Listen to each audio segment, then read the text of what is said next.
दांत वाली बहू। रंजना कभी ब्रश नहीं करती थी। उसे कितनी बार उसके माँ बाप ने डांटा, लेकिन उसका कोई असर उस पर होता ही नहीं था, जिस कारण से उसके दांत पीले पीले हो जाते हैं। शादी के बाद।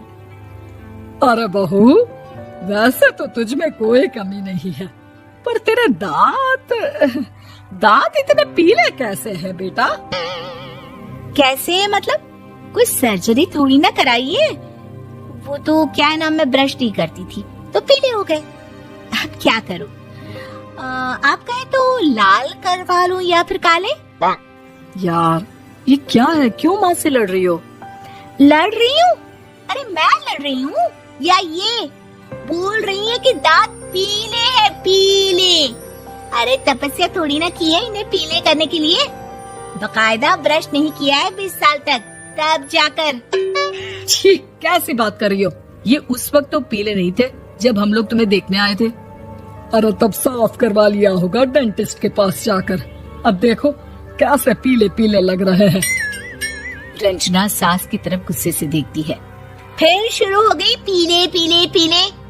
अरे पीले तो तब भी थे जब मेरे हाथ का रसगुल्ला उड़ा उड़ा कर खा रही थी और बोल रही थी, लड़की नहीं गुणों का खजाना दे रहे भाई साहब आप। खैर, अब वो लोग करते भी तो क्या करते, पीले दांत वाली बहू पल्ले पड़ी थी तो झेलना तो था ही। एक दिन कीर्तन में रंजना गाना गा रही थी। अरे कमला बहन, माँ का द्वार है, यहाँ तो सब शुद्ध होकर आते हैं, फिर अपनी बहू को ब्रश भी नहीं करवाती तुम। दूर से पीले पीले दांत भक्ति में बाधा उत्पन्न कर रहे हैं। और कोई 2 साल के बच्ची थोड़ी ना लेकर आई हूँ मैं बहू बनाकर। अच्छी खासी लड़की है, अरे कैसे करवाऊं ब्रश? ये तो उसे खुद करना चाहिए ना। अब माँ बाप तो इसके जैसे तैसे निपटा दिए, ये नहीं सोचा कि सास कैसे संभालेगी। सास बहू को लेकर घर आ जाती है, लेकिन सोच लेती है कि अब इसे लेकर कहीं नहीं जाएगी। अगले रोज बहू कहती है, अरे क्या हो गया, मंदिर नहीं जाना क्या? कीर्तन का वक्त हो रहा है। मेरी मधुर वाणी से कान्हा जी जागते ही और सोते हैं। आप तो जानती है ना उनकी भक्ति में कितना मन लगता है मेरा। वो क्या है ना, तबीयत ठीक नहीं लग रही है मेरी, आराम करूंगी मैं। तबीयत ठीक नहीं लग रही? अभी तो मिथुन के गाने पर नाच रही थी आप, और अब बोल रही है कि तबीयत ठीक नहीं लग रही। अरे भक्ति में मन लगा लो सासू माँ, ऊपर जाना है, क्या मुंह दिखाओगी आप? हाँ? सास को बहू की बात पर गुस्सा आ जाता है। मैं क्या मुंह दिखाऊंगी, इसकी चिंता तो ना कर, समझी?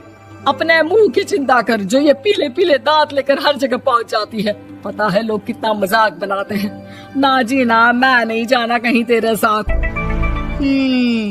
तो ये बात है, कोई ना, मत जाओ, मैं अपने कमरे में ही बैठकर भक्ति कर लूंगी। ऊपर वाला दांत थोड़ी ना देखता है, मन देखता है, भावना देखता है। और अरे बस बस, तू सब कुछ दिखा, बस ये सफेद चमकदार दांत ना दिखाना किसी को, है? जा यहाँ से।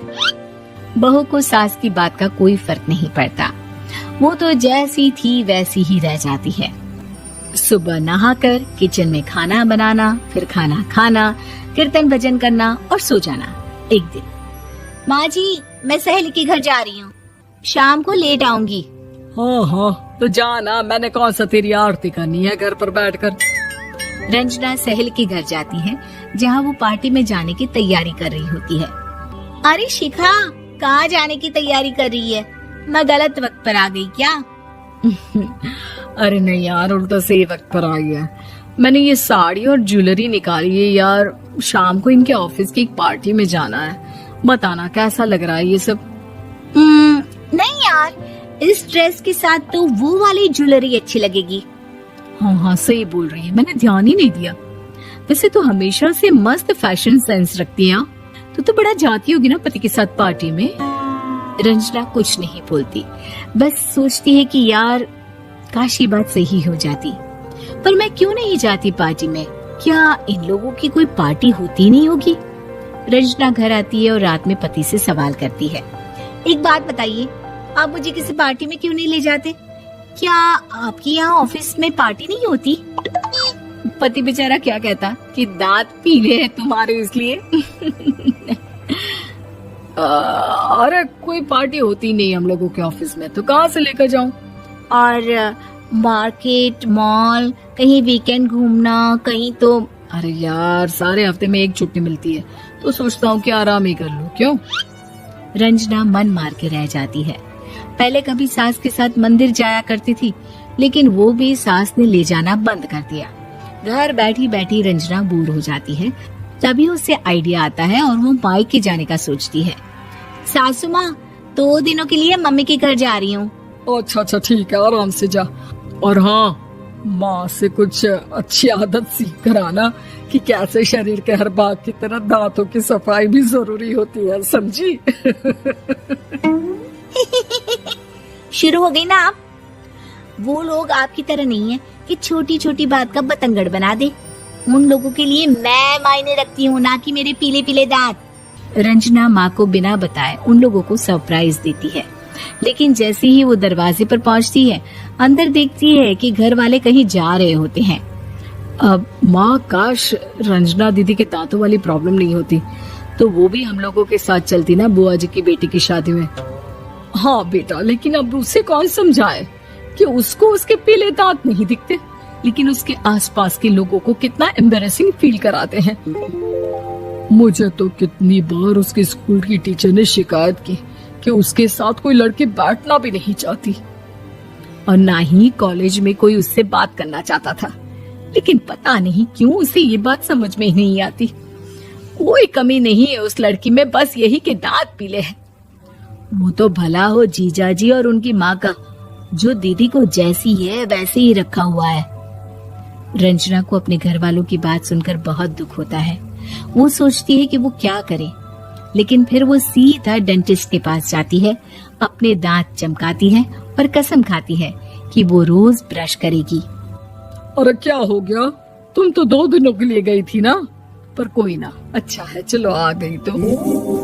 रंजना सास के सामने आकर खड़ी हो जाती है और पूरी स्माइल करती है, उसके चमकदार दांतों को दिखाती हुई। हैं? चले मंदिर? माँ, मुझे माफ कर दीजिए, मैंने आप लोगों को बहुत